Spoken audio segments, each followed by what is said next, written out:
volta e hoje nós estamos falando sobre os vícios contemporâneos. Nós já falamos sobre os celulares e sobre as selfies, mas acreditem, ainda existem muitos comportamentos viciantes por aí, e um deles pode nos trazer muita dor de cabeça. Você já teve dívidas porque comprou demais? Pois é, muita gente não sabe, mas o consumismo é sim um tipo de vício.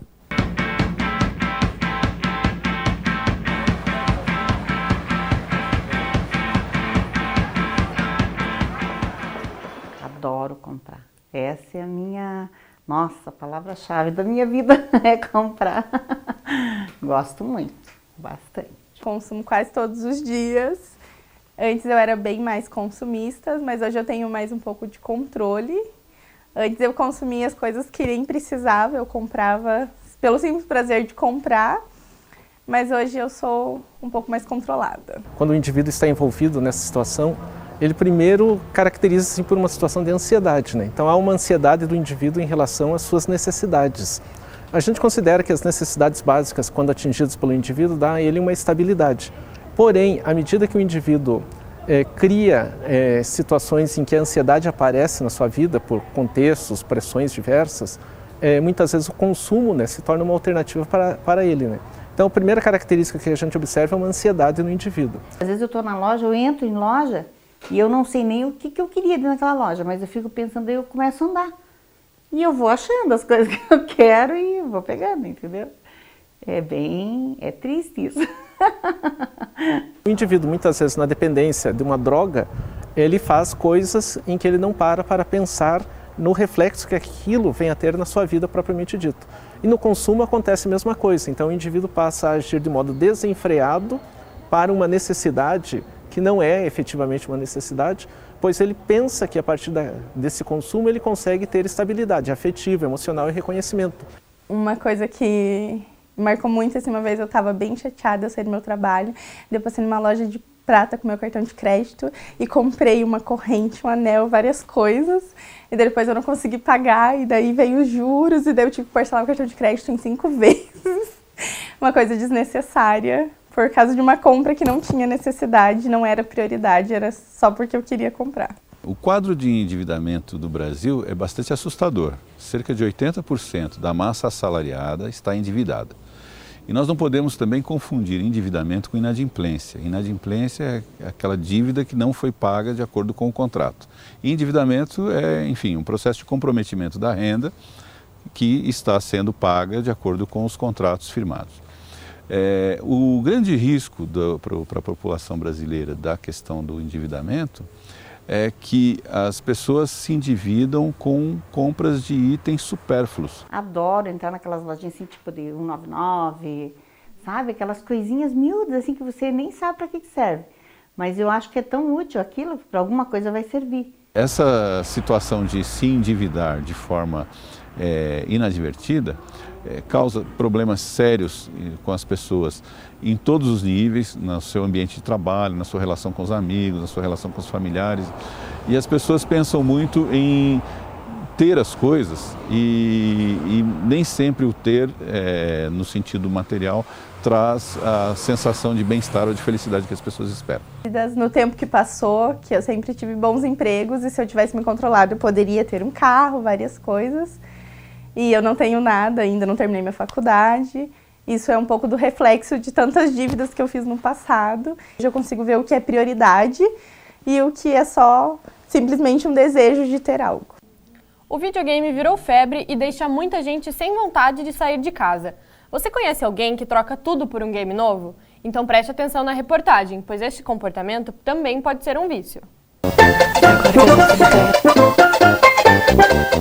Cara, eu jogo desde que eu me conheço por gente, na verdade, né? Quando eu era criança já jogava, né? Mas acho que a partir dos meus 7, 8 anos que foi quando meu pai comprou o primeiro computador aqui e a gente começou a jogar. Basicamente eu acho que desde que eu tinha uns 3 anos eu ficava jogando Mario e Sonic. Bem, mas todos os meus amigos tinham videogame, eu não. Então eu só jogava no computador mesmo, né? Agora, os jogos da época eu lembro que vieram 32 disquetes do Warcraft 1. Eu lembro que esse foi o primeiro jogo sensacional assim, que a gente tinha pra jogar, eu e meu irmão. Né? Ganhei um Mega Drive quando eu tinha acho que uns 3 anos, 2 anos. Eu zerei Sonic 2. lá por uns 4 anos, assim. E jogo, tipo, desde então, assim, sempre tive todos os games, joguei tudo já, joguei de tudo já, jogo ainda, joguei de manhã, inclusive. Já teve vezes que os amigos falaram, vamos sair e tal, só que tinha saído um jogo novo lá, Halo 4, meus amigos tinham saído pra ir no cinema, sair e tal, eu pensei, não vai dar. Vou ficar jogando, e nesse feriado eu saí, eu fiquei arrependido porque tinha o The Witcher 3, eu queria ficar jogando. GTA 4 com os amigos, a gente tudo se juntou pra ficar jogando a noite inteira, assim. Basicamente foi todo mundo se atropelando e se acertando com helicópteros, esqueci o nome. A gente ia lá e jogava um helicóptero do outro.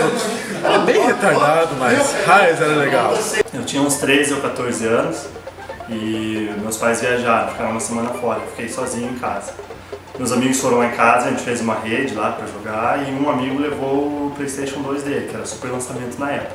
Eu lembro que eu fiquei deitado aquela semana inteira no sofá, sabe aquela meia posição assim, meio agachado. E quando eu levantei, tinha um buraco assim no sofá onde eu fiquei deitado.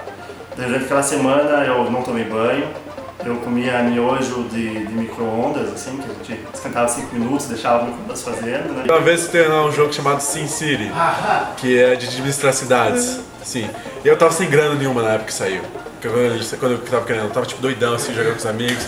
Falei, então, liguei pra minha mãe, falei, tá mãe, tudo bem? Então, eu tô precisando de uma plataforma, vídeo interativa, que vai me ensinar sobre administração, sobre contato com as pessoas, assim, uma plataforma mundial, vai me dar várias oportunidades, assim, de crescimento.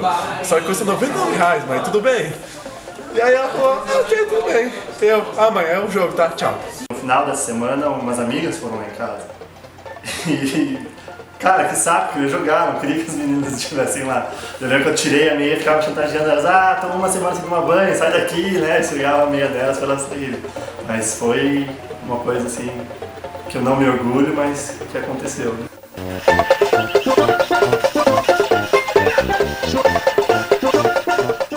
Sabe aquela série sensacional que está sendo exibida agora aqui no Brasil? Claro, mas eu sei também que tem gente deixando de fazer outras coisas para não perder nenhum capítulo. Pois é aí que mora o perigo.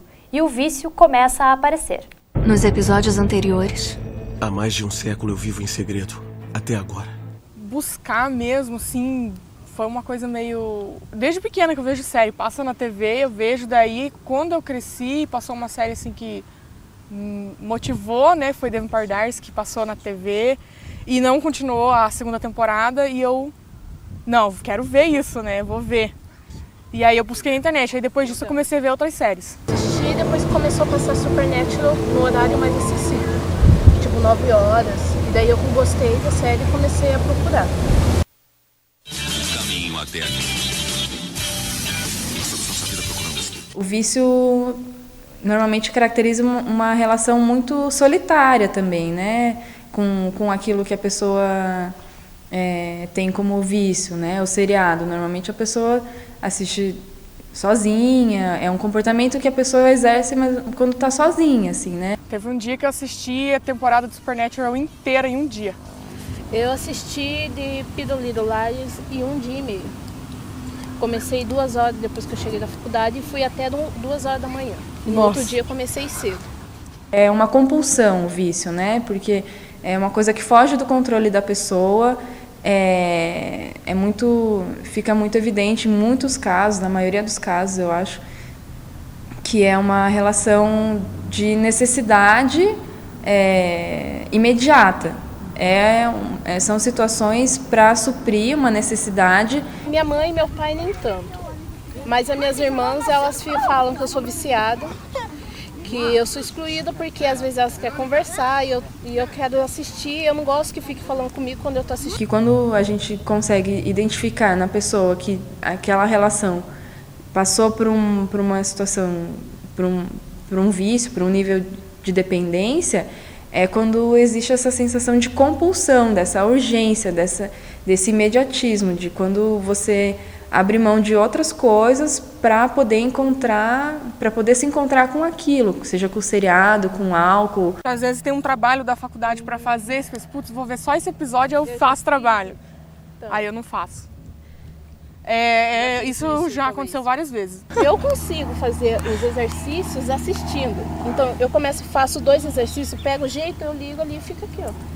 Assisto e eu consigo fazer. Eu gosto de séries. Você não tá viciada? Não sou viciada. Não tenho mais tanto tempo, assim, mas daí é isso, né? Não tenho tempo, então diminuo um pouco o meu ritmo das séries. Uma pessoa que daí já tem essa compulsão já não consegue lidar com isso, começa a comprometer outros meios da vida dela, assim, o trabalho, a família, vida pessoal, enfim, você sacrifica todo o resto para poder ter esse encontro. Minha vida sem a série seria... A gente ia sentir faltando alguma coisa. É aquela sensação de estar faltando algo, alguma coisa para complementar. Seria estranho, seria muito estranho. É uma coisa que faz parte da nossa vida, do nosso dia a dia. A gente não percebe, mas existem inúmeros vícios que fazem parte do nosso cotidiano. Se você se identificou com algum desses comportamentos que nós mostramos hoje, mude seus hábitos, essa mudança vai te fazer muito bem. Infelizmente, o Tela 1 chegou ao fim. Gostou do programa de hoje? Então se inscreva no nosso canal e fique por dentro de tudo que nós produzimos. Na próxima semana, nós voltamos com muito mais informação. Até lá! Tchau!